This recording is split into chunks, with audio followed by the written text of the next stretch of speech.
संसद में चर्चा होगी। शेप में या यू शेप में हो जाए। कोई भी ऐसा काम नहीं होने देते थे जिसमें हिंसा हो। तो हमारी इंटेस्टाइन में एक गट बैक्टीरिया होता है।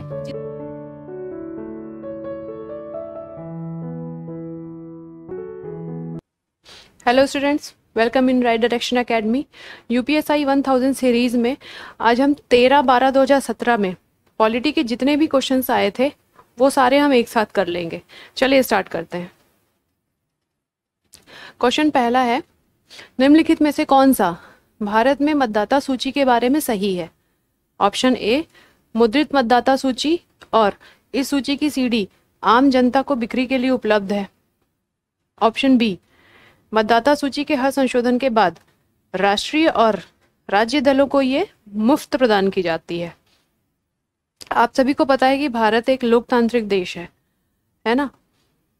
तो लोकतंत्र में कोई भी चीज हाइड नहीं होती है।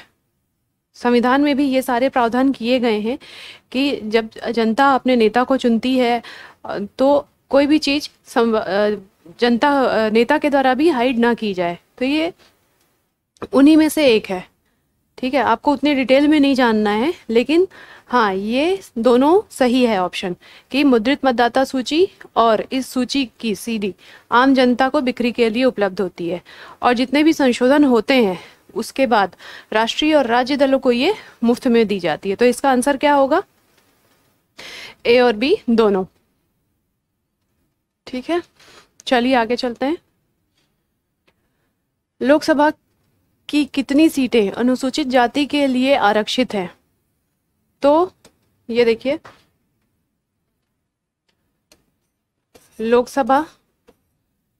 लोकसभा में अनुसूचित जाति मतलब शेड्यूल कास्ट और अनुसूचित जनजाति मतलब शेड्यूल ट्राइब, दोनों के लिए सीटें आरक्षित होती हैं।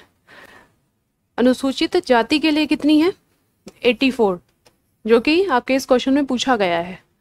और अनुसूचित जनजाति के लिए कितनी सीटें आरक्षित की गई हैं? 47, है ना? तो ये आपको याद रखना है। जब भी बदलाव होगा तो वो तो पता चल ही जाता है, आप करंट में पढ़ते हैं। तो अभी ये इतनी सीटें हैं। ठीक है, चलिए आगे चलते हैं।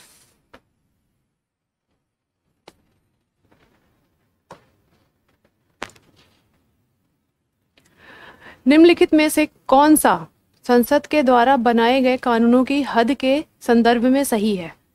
ऑप्शन ए, संसद पूरे भारत या इसके किसी भी हिस्से के लिए कानून बना सकती है।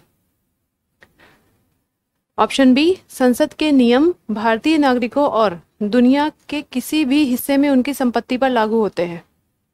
ठीक है, हमारे देश में सबसे ज्यादा सर्वोपरि क्या है? संविधान है। संविधान का निर्माण संसद के द्वारा किया जाता है। तो संसद के नियम सभी भारतीय नागरिकों पर लागू होते हैं। भारतीय नागरिक मतलब कि जो भारत के नागरिक हैं, ना कि भारत के निवासी। दोनों में थोड़ा डिफरेंस है। ठीक है, तो भारत का जो नागरिक होगा वो संविधान में बनाए गए नियमों का पूर्ण रूप से पालन करेगा, और वो कहीं भी हो। अगर भारत का नागरिक है, चाहे वो अमेरिका में रह रहा हो, चाहे ब्रिटेन में रह रहा हो, है ना, उस पर भारतीय संविधान के नियम लागू होंगे। तो अब यही पूछ रहा है क्वेश्चन में कि संसद पूरे भारत के या इसके किसी भी हिस्से के लिए कानून बना सकती है? बिल्कुल बना सकती है। ठीक है, बिल्कुल बना सकती है, सही है।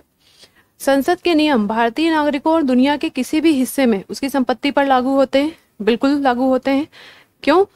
अगर यहाँ भारतीय नागरिकों नहीं लिखा होता तब ये ऑप्शन गलत हो जाता, लेकिन यहाँ लिखा है कि संसद के नियम भारतीय नागरिकों। ठीक है, इसलिए ये ऑप्शन सही है। तो क्या होगा इसका? दोनों सही हैं। और ये कौन से आर्टिकल के अंतर्गत आता है? ये देखिए, संसद में कानून बनाए जा रहे हैं।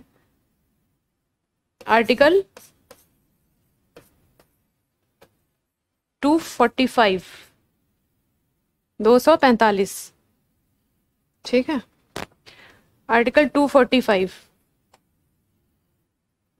इसके तहत संसद कानून बनाती है जो कि किसी भी हिस्से पर भारतीय नागरिकों पर और भारत में रहने वाले कहीं भी रहने वाले नागरिकों पर और भारत के हिस्से पर लागू होता है। ठीक है, चलिए आगे चलते हैं। निम्नलिखित में से कौन सा कथन लोकसभा चुनाव के बारे में सही है? सभी, ऑप्शन ए, सभी मान्यता प्राप्त राष्ट्रीय और राज्य दलों को चुनाव के दौरान उनके अभियानों के लिए राज्य के स्वामित्व वाले इलेक्ट्रॉनिक मीडिया, आकाशवाणी और दूरदर्शन की सीमित मुफ्त उपयोग की अनुमति है। ठीक है। ऑप्शन बी, एक उम्मीदवार के चुनाव अभियान के दौरान खर्च होने वाली राशि पर सख्त कानूनी सीमा लागू है। ऑप्शन देखिए, केवल ए, ऑप्शन बी, ए और बी में से कोई नहीं, ऑप्शन सी केवल बी, और ऑप्शन डी ए और बी दोनों। तो इसमें लोकसभा चुनाव या किसी भी चुनाव के बारे में पूछ रहा है क्वेश्चन में कि सभी मान्यता प्राप्त राष्ट्रीय और राज्य दलों को चुनाव के दौरान उनके अभियानों के लिए क्या इलेक्ट्रॉनिक मीडिया, मतलब उनके प्रचार प्रसार के लिए क्या कहते, कुछ हद तक इलेक्ट्रॉनिक मीडिया या फिर जो भी मीडिया गवर्नमेंट के पास है अवेलेबल, जिन पर उनके राइट्स हैं, वो मुफ्त दी जाती है। तो ये बिल्कुल सही है, ये दी जाती है। ठीक है। रही बात खर्च की, तो खर्च के लिए भी एक प्रावधान है किसमें, आरपीए एक्ट 1951 में। ठीक है। रिप्रेजेंटेशन ऑफ पीपल एक्ट, इसके तहत प्रावधान क्या है कि जो राष्ट्रीय दल है, ठीक है,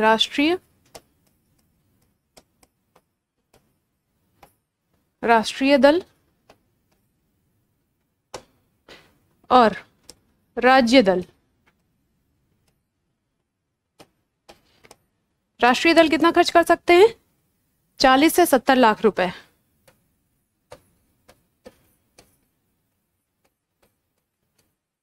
ठीक है। और राज्य दल कितना खर्च कर सकते हैं? 22 से 54 लाख रुपए, 54, 22 से 54। ठीक है। इतने लाख रुपए खर्च करने का प्रावधान है, लेकिन आप सभी को पता है इतना होता नहीं है, इससे कहीं ज्यादा एक्सीड कर जाता है। अच्छा, अगर निर्वाचन आयोग को या चुनाव आयोग को ये पता चलता है कि इससे एक्सीड कर गया है ना, तो इसके लिए भी उम्मीदवारों पर कार्रवाई की जाती है। उसके लिए भी एक कानून है, क्या?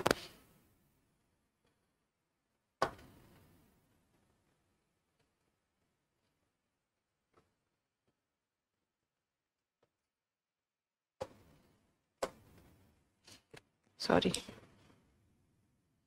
उसके लिए भी कानून क्या है? Conduct of election rule 1966। ठीक है। तो उस कानून के तहत, जो ये एक्ट है, उसके तहत इन पर कार्यवाही की जाती है। ओके। तो हो सकता है किसी एग्जाम में पूछे आरपीए एक्ट के बारे में, तो आरपीए एक्ट 1951, इसके तहत ये सारे जितने भी चुनाव होते हैं या फिर उनके नियम और शर्तें हैं, वो इसी में लिखी हुई है, RPA act, representation of people act में। ठीक है। चलिए, क्वेश्चन समझ में आ गया होगा आपको। आगे चलते हैं। जब संविधान को पहली बार अपनाया गया था, तब इसमें कितने अनुच्छेद थे? आप सभी को पता है कि जब संविधान बना तब और अब में काफ़ी अंतर आ गया है। जैसे जैसे आवश्यकता हुई, वैसे वैसे संविधान में बहुत सारे परिवर्तन किए गए, जिसको हम कॉन्स्टिट्यूशन अमेंडमेंट या संविधान संशोधन के नाम से जानते हैं। तो जब संविधान बना तब क्या थे इसमें? 395 अनुच्छेद, 22 भाग और 8 अनुसूचियां थी। ठीक है। अब क्या है? तो इसका आंसर क्या हुआ? तब जब संविधान कब बना था? जब पहली बार बना था, बोल रहा है ना, पूछ क्या रहा है? संविधान पहली बार जब बना था तो कब था? इसमें 395 अनुच्छेद थे। लेकिन अब क्या है? अभी भी 395 अनुच्छेद, 22 भाग, ये लिख देते हैं, तब और अब। ठीक है।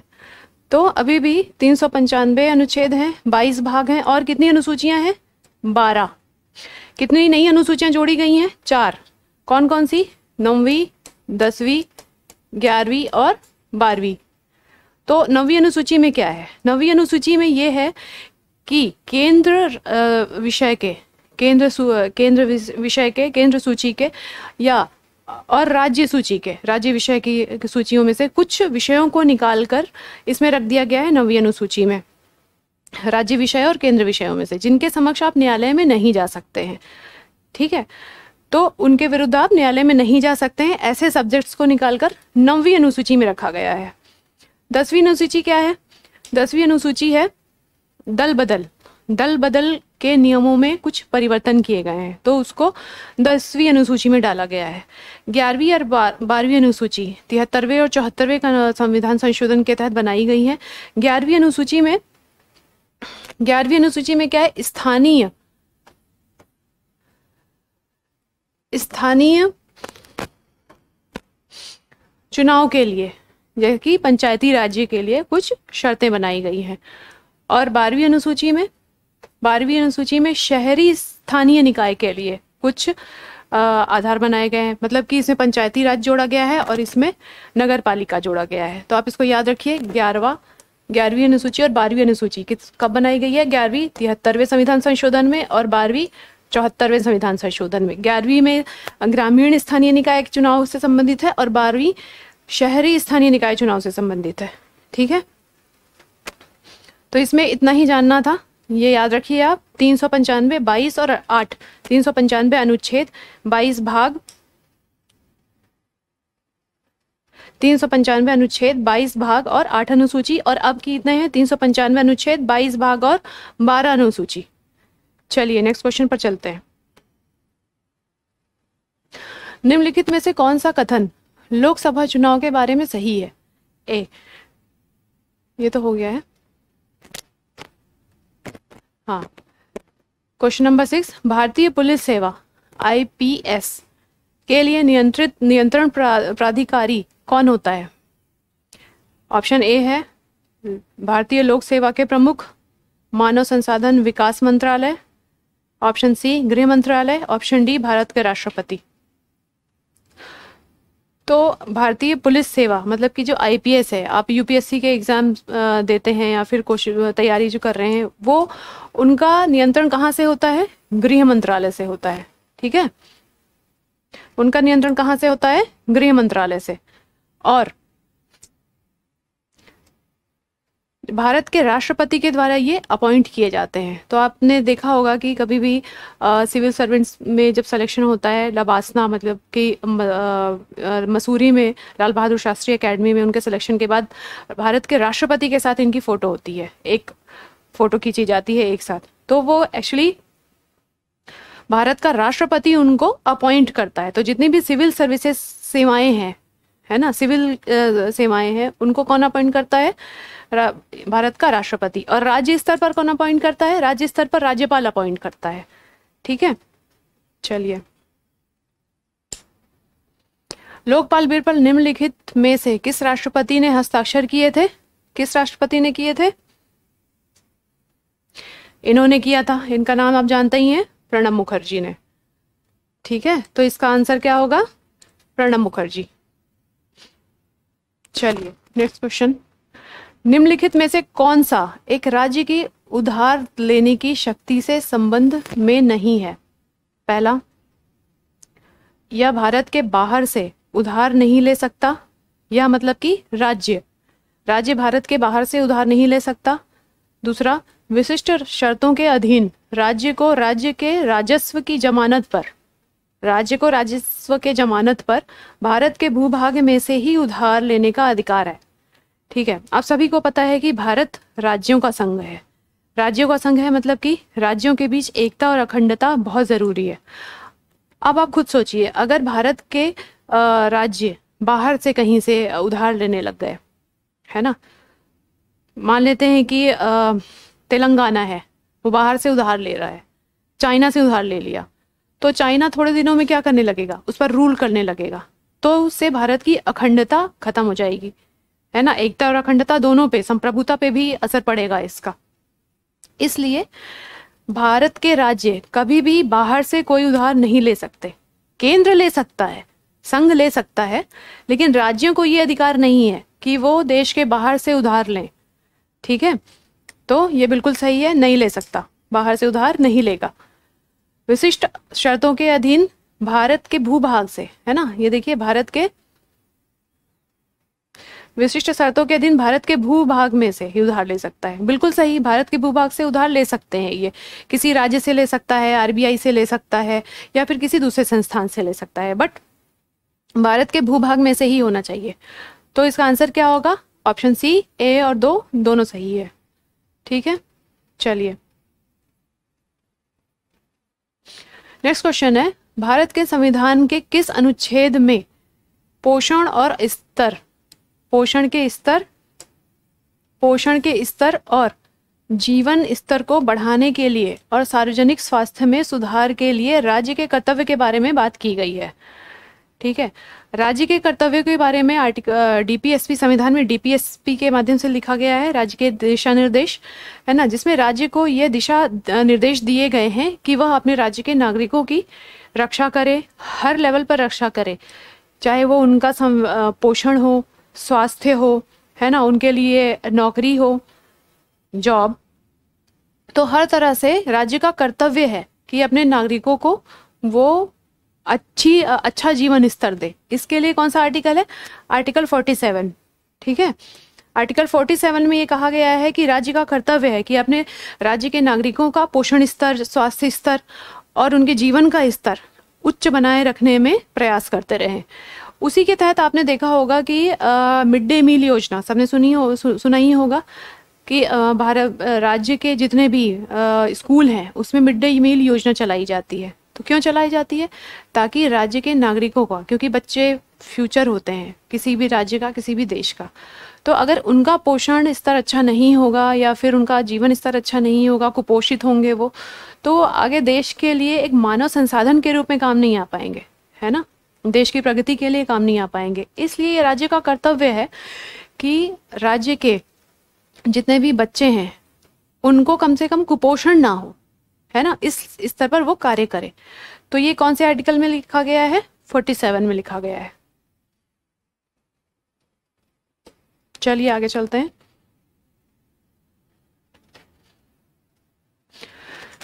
केंद्र में संघ कार्यपालिका में ये डैश डैश डैश होते हैं। ऑप्शन ए राष्ट्रपति, ऑप्शन बी उपराष्ट्रपति, ऑप्शन सी लोकसभा अध्यक्ष और प्रधानमंत्री। ऑप्शन ए क्या दिया हुआ है? A B D, A B D मतलब कि राष्ट्रपति, उपराष्ट्रपति, प्रधानमंत्री। ऑप्शन बी है ए और बी। ऑप्शन सी ए, सी और डी, ए, सी और डी। ऑप्शन डी क्या है? सी और डी, लोकसभा अध्यक्ष और प्रधानमंत्री। तो संघ की कार्यपालिका में, केंद्र की संघ की कार्यपालिका में कौन कौन होता है? राष्ट्रपति होते हैं, उपराष्ट्रपति होते हैं और प्रधानमंत्री होते हैं। ठीक है, राष्ट्रपति हमेशा प्रधानमंत्री की, मतलब जो चुनी हुई सरकार होती है, उससे सलाह मशविरा के बाद ही कोई निर्णय लेता है। ठीक है, तो केंद्र की में संघ की कार्यपालिका में कौन कौन हुए? राष्ट्रपति, उपराष्ट्रपति और राष्ट्रपति, उपराष्ट्रपति और प्रधानमंत्री। तो कौन सा ऑप्शन होगा? ए, बी और डी। चलिए आगे चलते हैं। किसी व्यक्ति को भारत के नागरिक के रूप में मान्यता प्रदान करना भारत के संविधान के किस अनुच्छेद में लिखा गया है? ऑप्शन ए अनुच्छेद 5 से 11, ऑप्शन बी 12 से 14, ऑप्शन सी अनुच्छेद 1, ऑप्शन डी 2 से 4। ठीक है, तो भारत के नागरिकों के बारे में संविधान में ऑप्शन 5 से 11 में पूरा इसका विवरण दिया गया है कि कौन भारत के नागरिक होंगे। ठीक है, तो इसका आंसर क्या होगा? ऑप्शन ए, अनुच्छेद 5 से 11। इसमें नागरिकता काफ़ी अलग अलग स्तर पर लिखी गई है कि जन्म के आधार पर, वंश के आधार पर, है ना। उसमें हमें इतने डिटेल में जाने की ज़रूरत नहीं है, बस आपको इतना पता होना चाहिए कि संविधान में नागरिकता के बारे में किसमें, कौन से आर्टिकल में दिया गया है? 5 से 11 में दिया गया है। ठीक है, चलिए आज के लिए इतना ही। चैनल को ज़्यादा से ज़्यादा सब्सक्राइब कीजिए, लाइक कीजिए, शेयर कीजिए। अगर किसी टॉपिक पर डिटेल पढ़ना है तो आप प्लीज़ मुझे कमेंट बॉक्स पर बताइए, मैं उस पर ज़रूर क्लास दूंगी। ठीक है बच्चों, थैंक यू।